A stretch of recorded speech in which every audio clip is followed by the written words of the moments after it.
Can you hear me, guys? Yeah. Okay.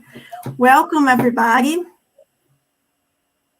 Would you like to thank you your participation and express our joy for such a special moment of studying, sharing experiences, and learning about Spiritist education. This event has been organized by the Children, Youth, and Family area in the International Spiritist Council, aiming to strengthen the union and unification of the Spiritist movement for the sake of heart's regeneration and the construction of a new world. The ISC Children, Youth, and Family area, affectionately called CYFA ISC, is responsible for promoting the study, practice, and dissemination of Spiritism among children, youth, and families.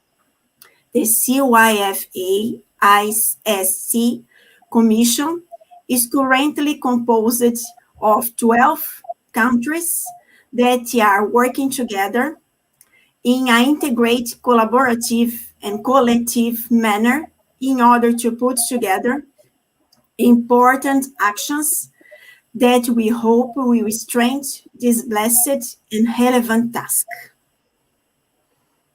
So, hello everybody.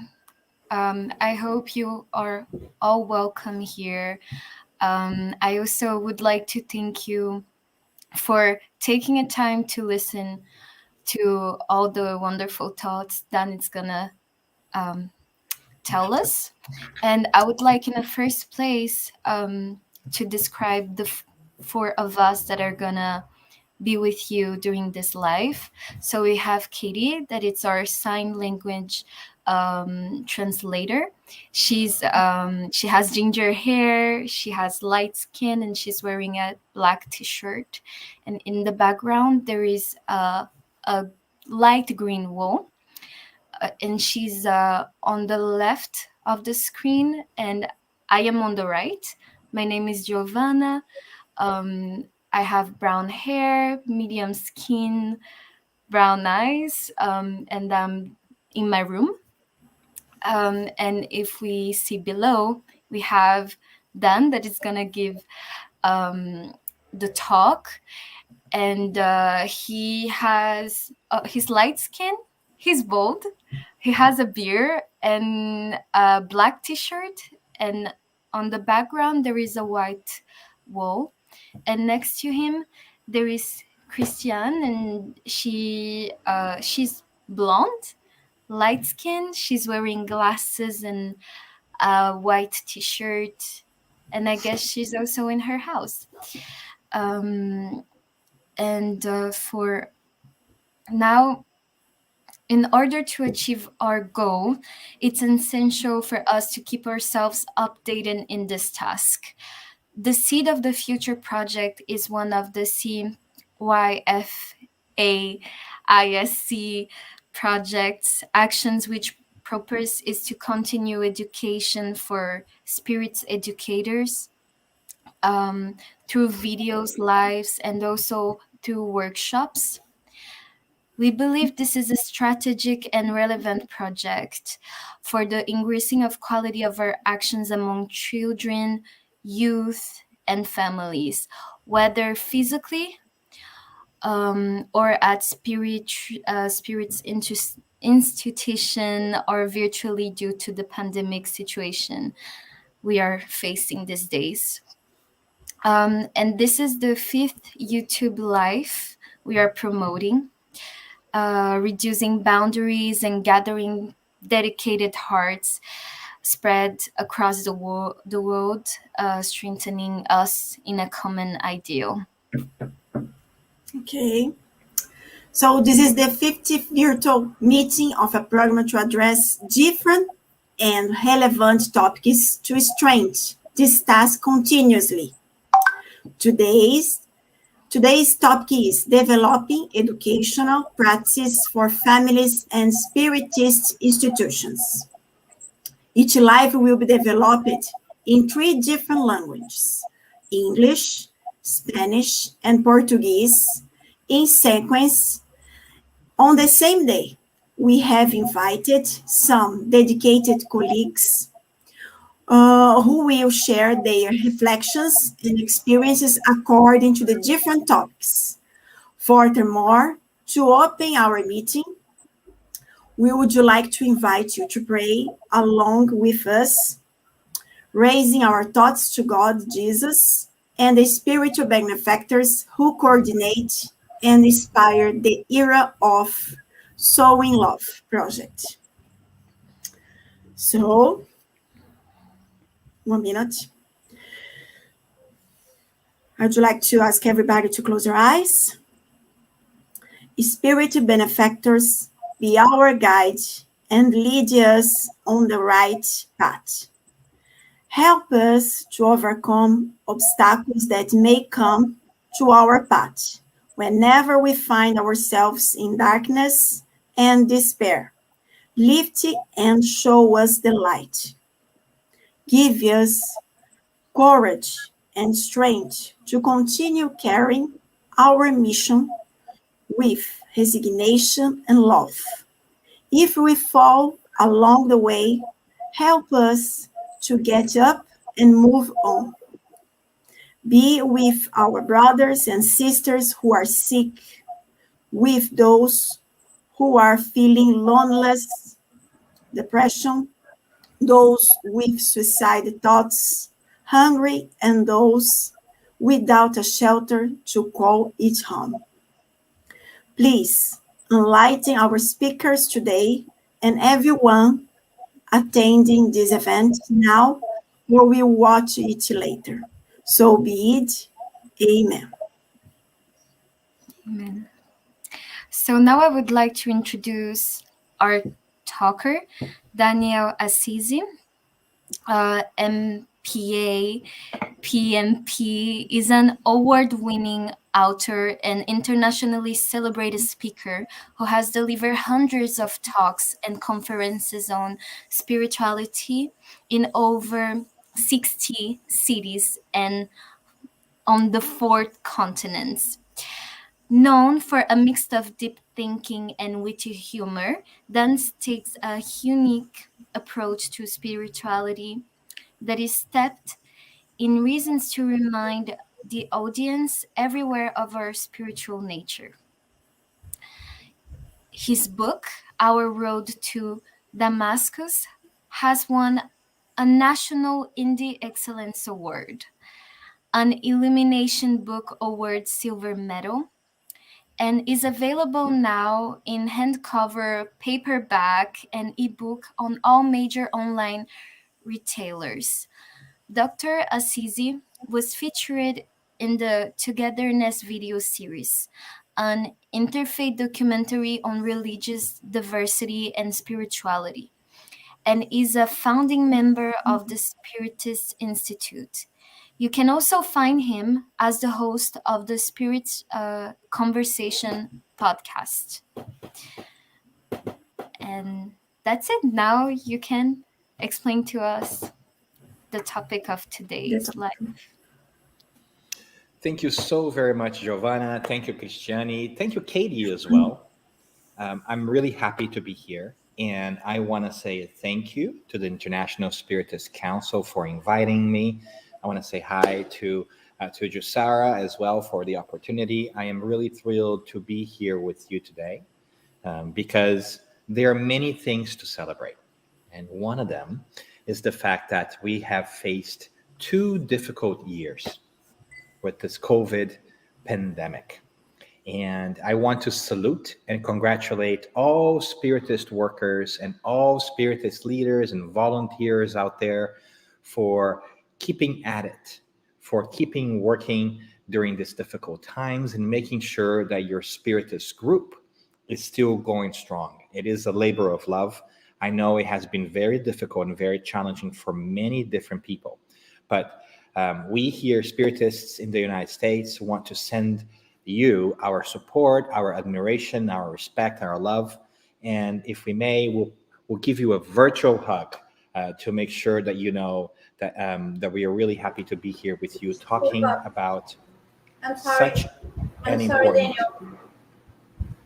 I'm sorry. I have a situation here. I'll be back in 1 minute. Sure, not a problem. So we are going to continue to talk. You have noticed that we have the opportunity today to have a translation into Brazilian Sign Language called Libras. So we're very excited about that as well. So thank you for all who might be following us. So we have Katie here with us, and we're really excited to have her here so that we can have a broader conversation and have a more inclusive conversation, because this topic is such a wonderful topic. Our topic today, as you have already heard, is developing instructional practices at Spiritist institutions, but for families. And in that big sentence, we have three different aspects that we want to cover and talk about.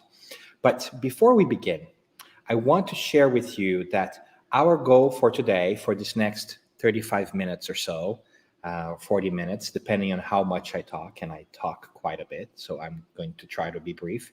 But our goal here is to speak to Spiritist volunteers and Spiritist leaders at different institutions who may be wanting to perhaps start programs and activities for families in their Spiritist groups, or who perhaps just want to see if they can gain some insights about what other people are doing or what they could be doing at their Spiritist institution. So that's who we're going to talk about, and we are going to talk in a way that is not education jargon heavy. We are not talking to educators today. We want to talk to everybody. So we're going to try to make it as simple as possible. So feel free to say hi, to interact with us, send us questions and comments, and of course, like this YouTube channel as well, so you can have some wonderful content in the future. So that's our goal. Our goal is to help Spiritist leaders and volunteers who sometimes don't have a educational background to think about what kind of practices they can bring to their Spiritist groups, or if they just want to audit what's going on in their groups, if they want to think about how they can make it better, we hope to offer some insights. Now, if you are not a Spiritist leader, if you're not a Spiritist volunteer, but you're still interested in tagging along, please stay. I think that there are going to be some ideas and some concepts that you can bring to your own family, to your own life. And of course, you can always contact us afterwards and ask questions as well. Okay, so that's our topic, developing instructional practices for families in Spiritist institutions. That's a very long sentence. But in that sentence, I want to call out 2 or 3 different components that are very important to us. And they are family, education, and Spiritist institutions. So I want to visit those 3 topics really quick with you before we go on to some tips that we might want to offer as you're thinking about putting these educational practices into play. At the end, I hope to offer you 5 different tips that you can think about and perhaps use in your Spiritist institution. But before we do that, I want to check the basis with you a little bit on these 3 topics. Well, the first one that we want to talk about is family, right? We bring a special understanding to family when we apply a Spiritist lens. We all know what family is. We all have families. We have experienced families or the absence of family in our lives. And so family is a really powerful and really big component of who we are, right?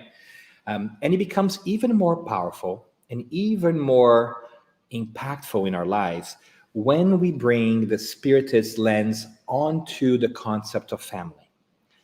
As we study, and we have studied and perhaps continue to study reincarnation through Spiritism, we understand that we don't arrive at a family just randomly. That in fact, there has been a long and thoughtful planning process to get us to the family that we are in today. And that's generally because in the family nucleus, in our immediate family and extended family, we are really called to work on relationships. We are really called to know and learn how to interact with each other. And so families are really important from that perspective because family is where we learn to see the world. Family is the lens that we are given to make sense of relationships. It is in the family that we learn how our mother interacts with our father, or a mother with our mother, or a father with a father, depending on what kind of family we have. But it is in that family that we learn about loving relationships. We learn about how to solve problems. We learn about how to interact and make sense of the outside world. So family, it's a really important piece. And it's more important than we expect and sometimes think about, because it all happens subconsciously in a way, right? We just, as we are growing up as kids, we just see and we just absorb all of that without even thinking about it. So family is very important. And so as we place a Spiritist lens onto family, we know that we were not born randomly, like I said, in that family, which means there are lessons that are specific for the family. Now, having said that, we also know when we look around that the concept of family has been slowly changing with time. And many of us have experienced a stable family in the past, or perhaps a broken home. But the truth is that more and more we are seeing in the modern world families really busy. Parents sometimes having two jobs, kids going to school and having many extracurricular activities. So we do know that one of the things that is important to us is to make sure that we are having great experiences for families together, that they are spending time together. And it's perhaps the hardest commodity these days for us is to have family time together. So that's an important concept for us to hang on to. And we're going to talk a little bit more about that in the future, because family is core to who we are, right? So we bring that interpretation of family into our talk today. The second piece that we want to talk to you about as well is about the concept of education. Now, we have all experienced education in one way or form. We have always traditionally thought of education as going to school. I venture a guess that all who are with us today have attended a school and have memories of that school or that experience. Some of them might have been wonderful memories, and some of them maybe not so much. But my point here is that we need to make a little bit of a separation between schooling, going to school, and education. If we are going to go back to the origin of the word education, we are going to see that it comes from the Latin educare, and that means to pull from within. And that is really important, because it is to that sense of education that we really want to go back to. We are talking here about education in its original format. We don't want to talk just about instruction. And I want to make that distinction between instruction and education. Instruction is just a providing of knowledge, of information. Education goes much deeper. Education is about bringing these values and these experiences from within. And that may not always happen in school, right? So I want to say that, and I want to invite us to consider that education in that sense is not the filling of a bucket. It's not just pouring content and knowledge into somebody's brain, but it's more of like the lighting of a fire, so that we spark that interest for the person to know more, to get to know different things, to explore the world. So that's the context in which we are coming from when we use the word education. Now, education for us Spiritists is really important. And one of the reasons I can say that, because we look at two wonderful teachers almost all the time in Spiritism. The first of them is Allan Kardec, our codifier of Spiritism, who himself was an educator. Before he became Allan Kardec, he was Professor Rivel, who used to have even and run a school. And so education is in the DNA of Spiritism. And so it's important for us to talk a little bit about it because it permeates everything that we do. And Kardec even tells us in the Spirit's book that the important piece is for us to get to a point where we can treat the education of the soul. So we can learn to develop the good habits. And as if you were a tree, just prune the branches that are not doing so well, so that we can have better behavior for everyday life. And of course, the second teacher that we always are going to talk about, it is the greatest teacher of all time, Jesus Christ, who was called many things by many people, but who accepted only one title in his passage with us. And we see that in the Gospel of John, when people call him rabbi or teacher, and he says, indeed, that teacher that I am, master I am. And so he has come to tell us about how to do things. And it is that approach that we want to bring into everything that we do. That inclusive approach of love that is disconnected from the perceptions of religion or organized religions. We're going to talk about what his actions and his acts have shown us. Right? So with that in mind, that's the concept of education that we want to bring to the mix. I hope it makes sense so far, right? The third concept that's really important as well in this whole process is the concept of a Spiritist group. So we talked briefly about family. We talked briefly about education. Let's talk briefly about Spiritist groups too. So what is a Spiritist group? Well, at its most basic level, a Spiritist group, it's a place which we go to learn about Spiritism in a safe and welcoming way. Yes, it is very true that we can learn about Spiritism on our own at home by reading a book and meditating and thinking about things. That is true. But the wonderful thing about Spiritist groups is that it gives us an environment in which we can come and spend time with each other and exchange ideas and experiences and learn in that interaction. So a Spiritist group is also not just about instruction.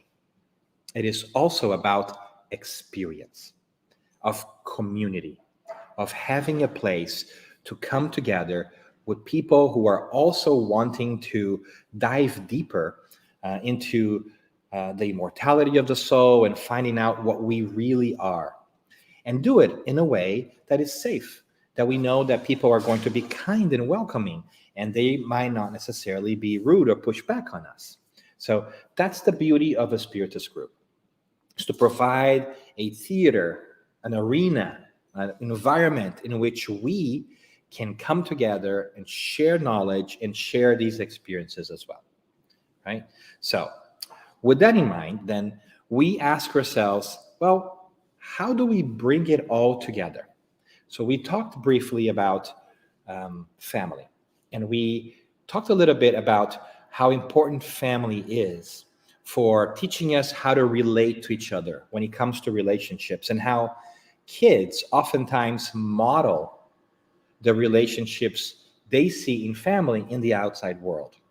So if we learn about relationships in a family in a certain way, it is quite possible that when we grow up, we are going to reproduce those same roles in the relationships we have. So it's always great for us to think about family as a relationship. So, and we also know from a family perspective that families are spending less and less time together, right? So maybe one of the goals that we want to do in a Spiritist group is provide an opportunity for families to spend great time together, a fun time together.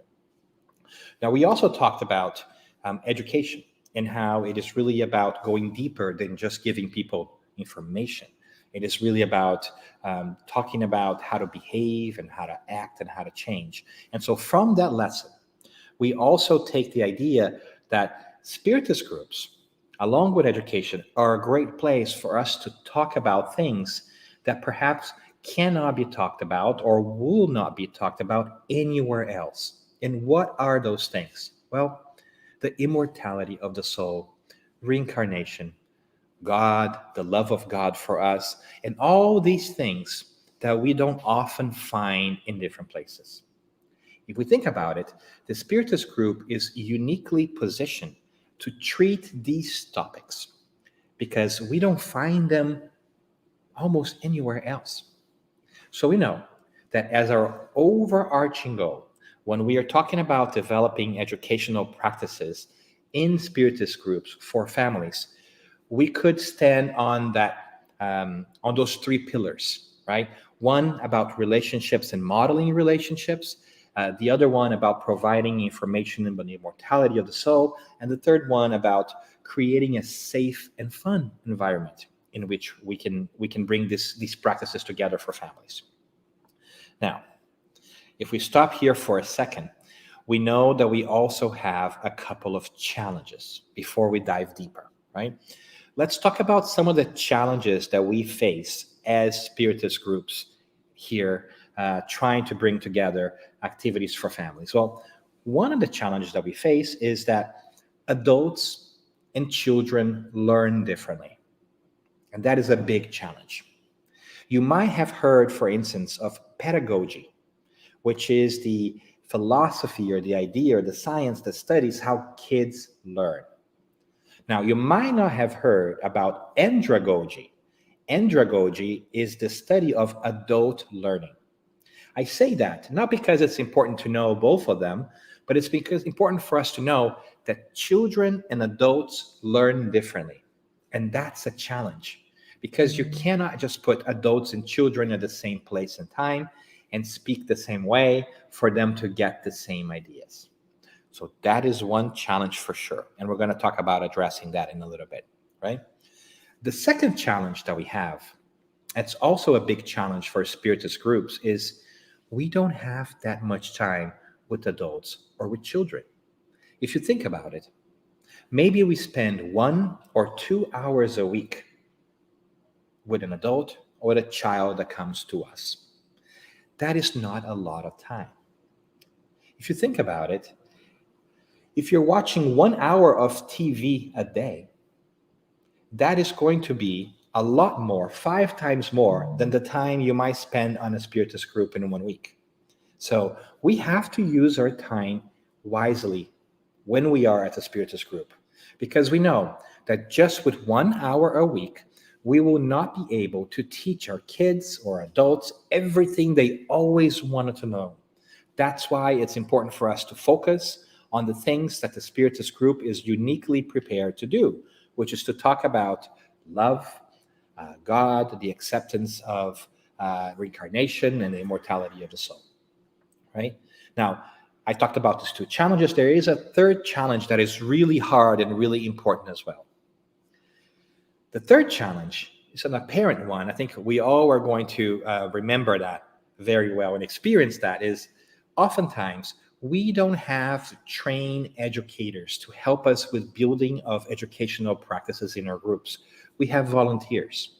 And that is a challenge because many times our volunteers, whoever they want to help, they might not have had any background in that area, and they might feel like they're not prepared. And that's a big challenge because their heart is there, but they might feel like they are not ready yet. And so we want to be thoughtful about this as well when we think about what kind of programs and things we want to do, right? Are you with me so far? I hope that makes sense. So we know now that we've talked a little bit about family, education, and Spiritist groups. We know that we have certain goals that we want to achieve, and that chiefly among them is we want to make sure that families spend time together because they don't often do it. And we want to put them in a position where they have positive experiences so that kids can model that behavior when they grow up. We also know that we want to talk about the love of God and that immortality of the soul and reincarnation and the things that are key to us. But we also know that we don't have a lot of time in which to do it. And we don't always have a lot of volunteers that are trained or few prepared to do the work. That's a tall order. So what can we do? Dan, give me some good news. What could we possibly do to do things? Well, there are a lot of things that we can do. And I think the important piece is to start by acknowledging that we want to do them. And I want to take a quick second to salute all Spiritist workers and volunteers out there who give of your time to help the Spiritist group, to build something bigger, to help others. And that is a wonderful, wonderful gift from which we can all start. It all starts with the will, with the desire to do something. Even if you may not yet have the skills or abilities to work in this area, if you want to and you're open to it, you are welcome, and we are happy that you are thinking about it and you're considering to do it. And I'm sure it's going to be wonderful. And rest assured, you don't have to have all that education knowledge to be able to work in this area, right? So let's shift our gears to those 5 tips that I talked about. I know that we could talk about this for a much longer time. We could do many seminars and many different events on all of this. But let's give ourselves 5 tips on how we can think about building or bettering our instructional practices in our Spiritist groups, right? So these 5 tips, they are very wide-ranging. They are very broad, but they might be helpful to you. And the first one might not be a surprise to you, but I oftentimes, when I talk to different groups, it's one that it's not as apparently present. And that one is, the first tip is to make sure that your Spiritist group has clarity about what is it that it's trying to do when it is talking about instructional practices for families. And here's the reason why.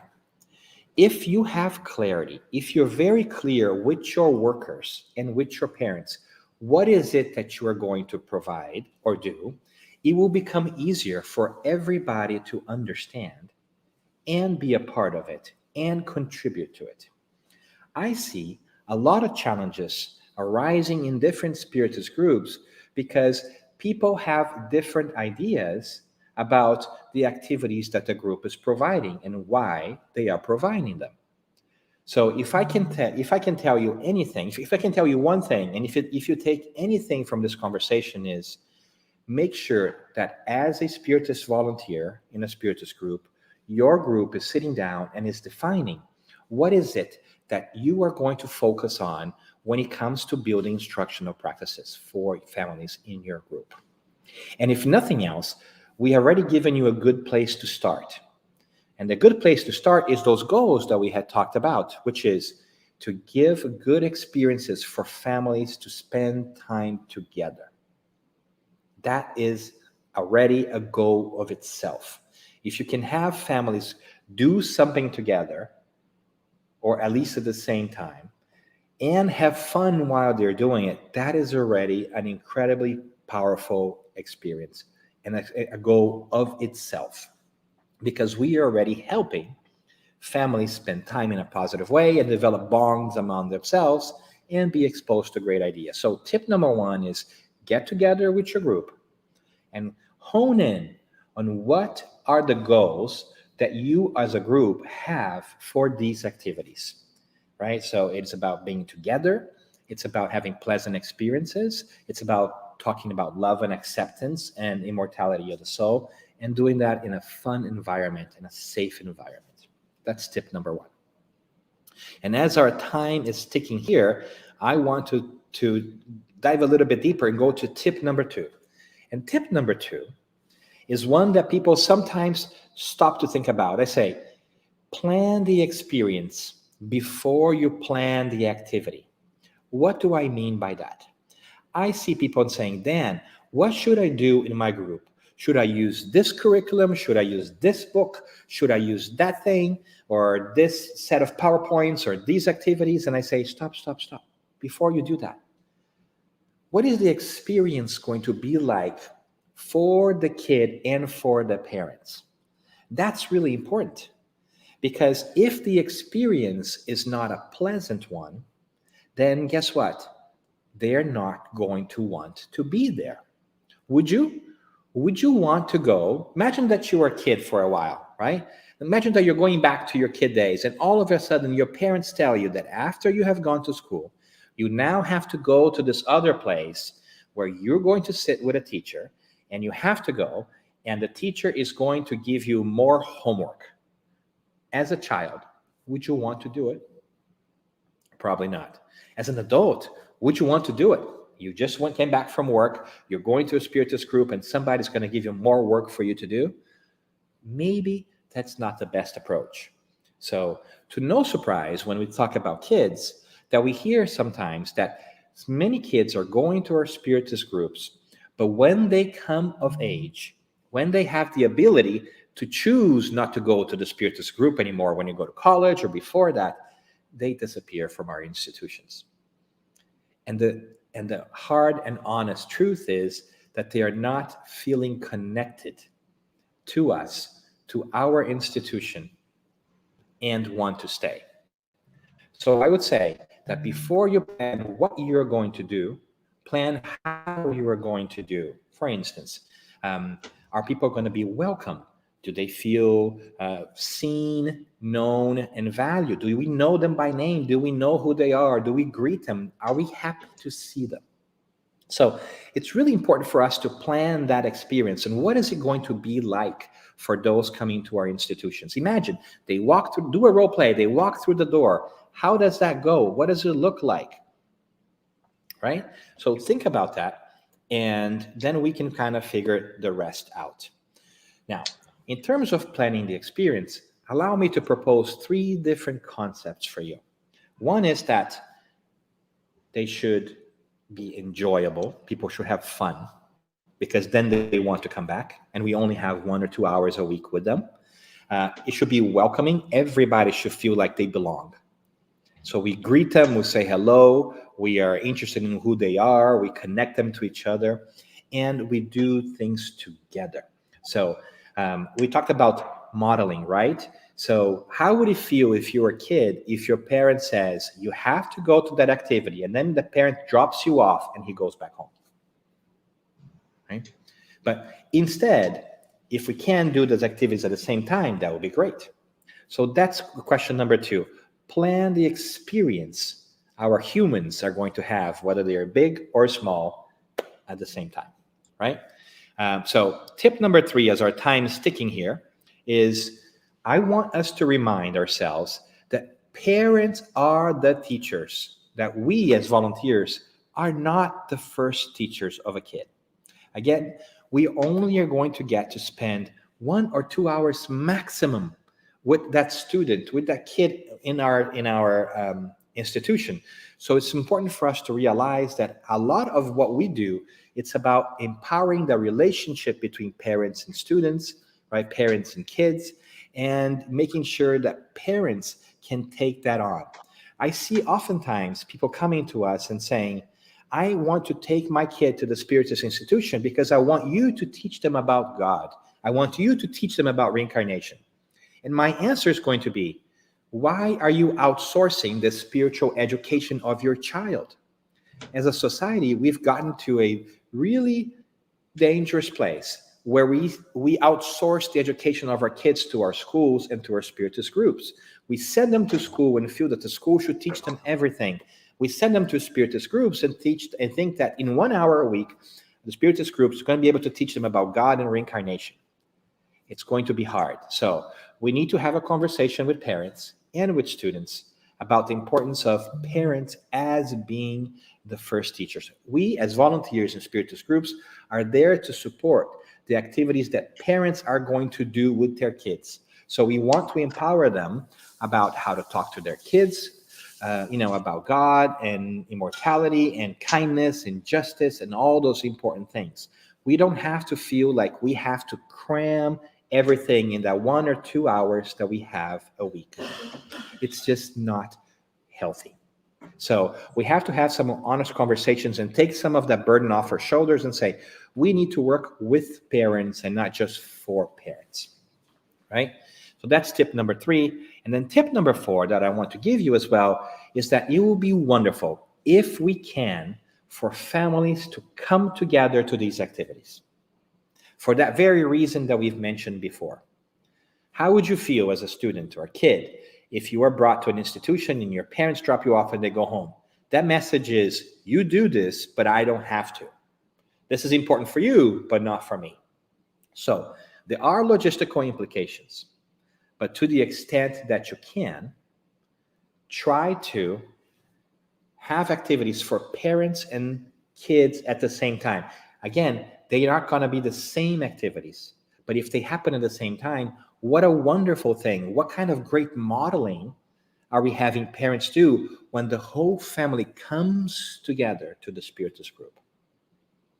Can you see it?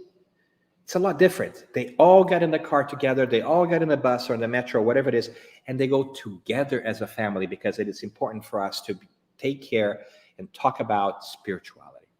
So when we can, that's a powerful model that we should leverage and use, having these activities together. Now we know that parents and students, so parents and children learn differently. We talked briefly about this, right? So this coming together might be a logistical challenge, but sometimes it can be as simple as providing a place in which kids can have fun while parents are attending a regular activity.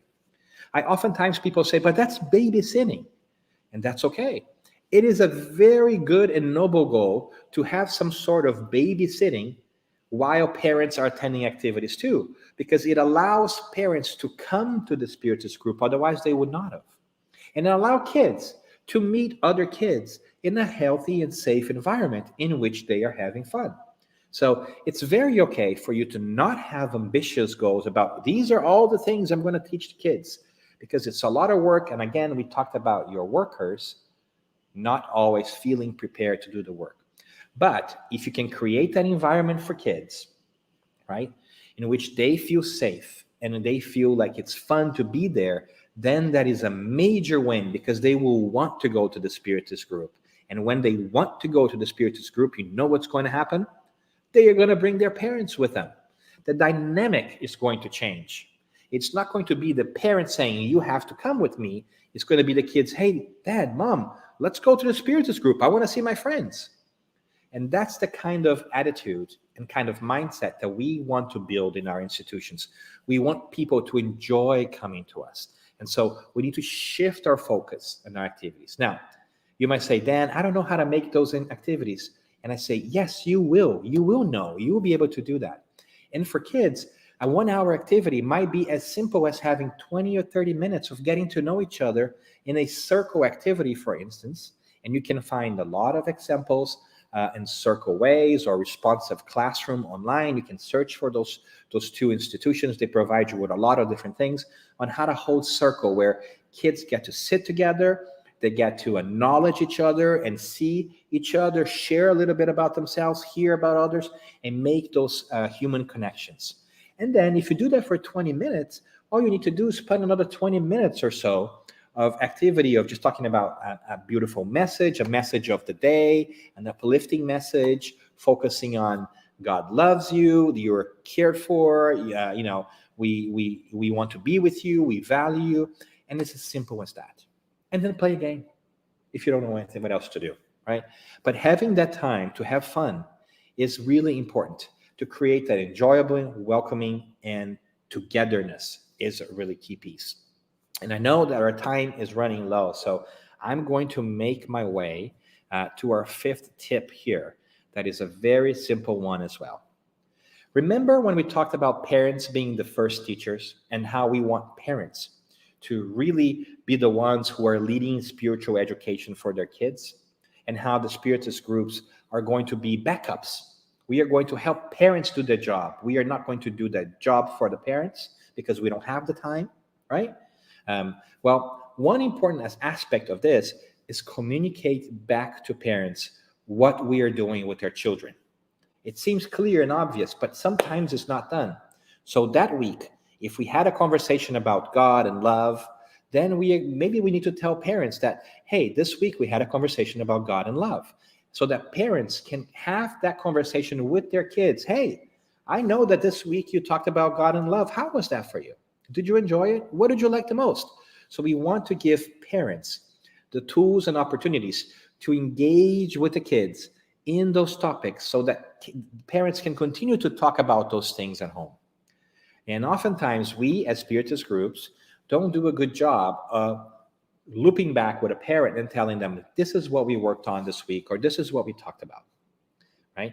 Because we are taking that responsibility upon us to do everything. And remember, we don't have to do that. We are backups. We are helpers for the parents. And that's a really important distinction to make, and that we should have clear and near and dear to our hearts. Now, we had to focus a little bit on students and kids because that's generally where people ask us the most questions, but the same applies to parents.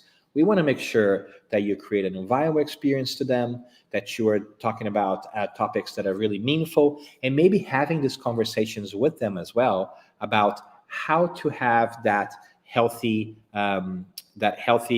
conversation at home, right? How to engage with kids in conversations at home about these topics too. Because if all the parents are bringing, again, one more time, I know I'm repeating this, but it's important.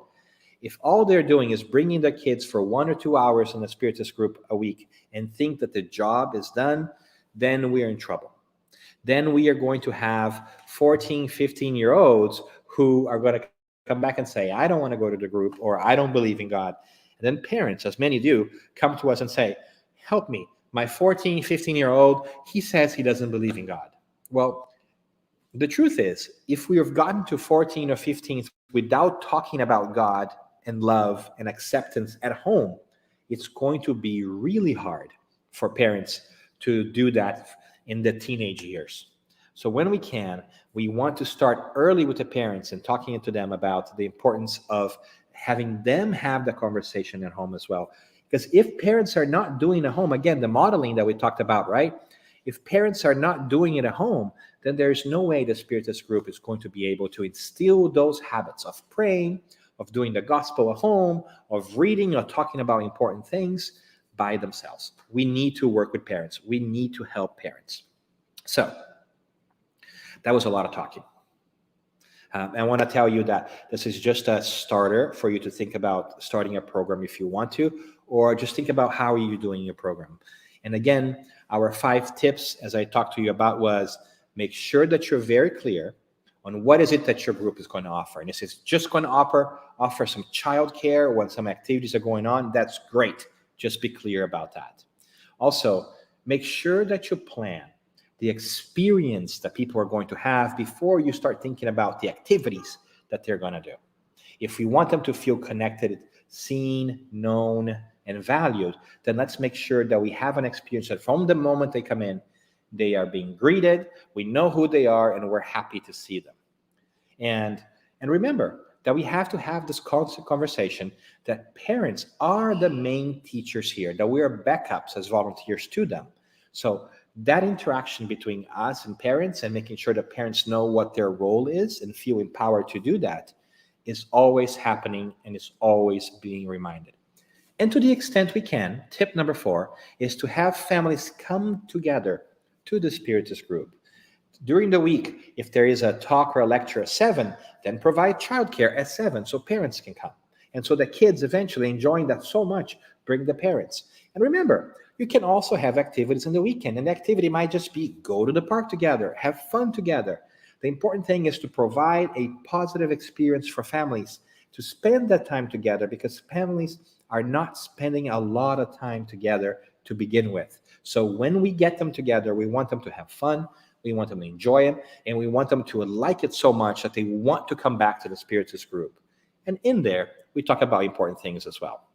And the last but not least, the 5th tip here is to communicate back to parents what is it that we are doing, so that we can give them a chance to echo that message, to have something which to talk to their kids about. Many parents tell us, like, I don't know what to talk to my kid about or how to do it. Well, here's how the Spiritist group can help. We had this activity this week, and we talked about how God is all loving and all just. And then at home, parents can pick up the message and echo that God is all loving and all just. And therefore, it's important for us to be just and kind to other people too, right? So we want to give ammunition to parents to be able to continue that conversation at home, or to expand the conversation that is happening at home. So that's a couple of tips there.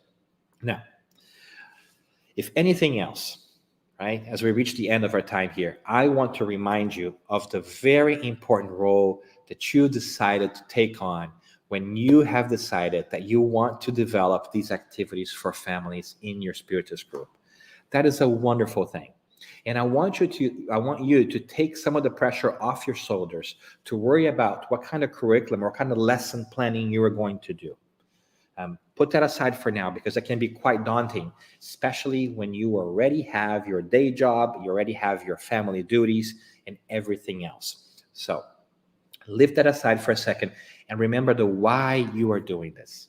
You are doing this because you think this is important. You know you can have a difference in your own family and the family of others.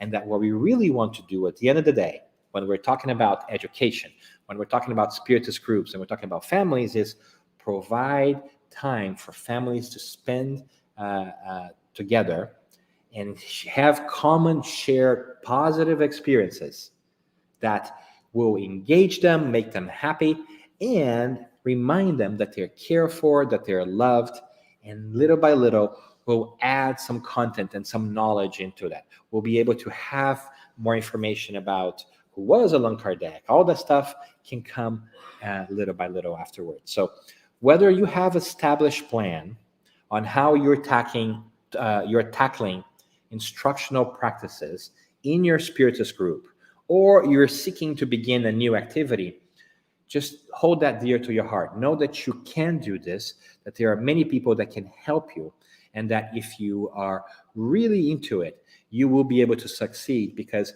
the greatest teacher of all time is behind you.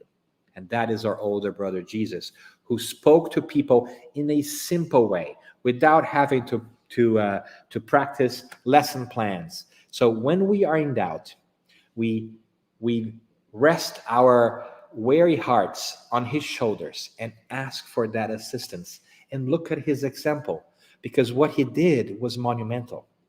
As a teacher, he brought people together of different backgrounds. The disciples were all of different backgrounds.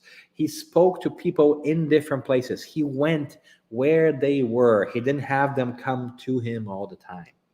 He asked them questions. He was with them. He cared for them. He was genuinely interested in how they were doing.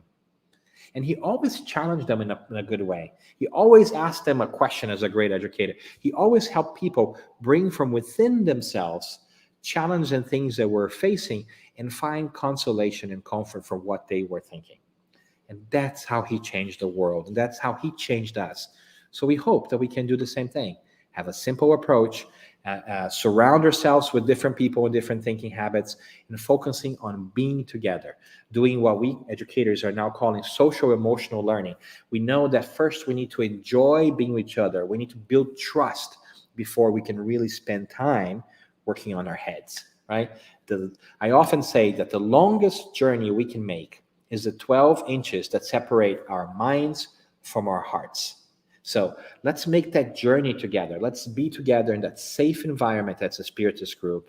Let's think about how we can bring families in a positive way to have positive experiences and talk about wonderful things. And I hope from the bottom of my heart that you continue to do this wonderful work that is so beautiful, so important, and so needed in our times. Thank you so much for your time. And you can always reach me if you want more information. Find me on social media, Dan Assisi. That's everywhere. So thank you for your time. It was a great time to be here with you. So, in the name of the Childhood, Youth and Family Commission, we want to say thank you for your presence, and thank you, Dan, for your amazing, important speech, important talk. Thank you, Barbara. Thank you, Kate. Thank you, Giovanna. And I would like to say thanks for this opportunity. And we hope that this and the upcoming events will help to develop Spiritism, childhood, youth, and family in the community and in the country you live in. We will see you next time. I would like to ask Giovanna to do the final prayer, please. Yes, of course. And thank you for the talk. It was very inspirational. And thank you all for being here. So I would invite you all to close your eyes. Let's raise our thoughts to the divine. Let's thank our guides for the opportunity of hearing about this talk, of being able to absorb all the knowledge and the ideas that have been transferred to us. May our guides that are helping us in this work, may Jesus and also us be blessed. May we be able to spread all around us the love that we receive to make it become greater. And let's all be able to live in our daily life the lessons that we learn through Spiritism. May God bless each one of us, our families, and those in needs. Amen. Amen. Thank you. Okay, thank you. Bye. Bye, bye, Bye, bye, everyone. Dan. Bye.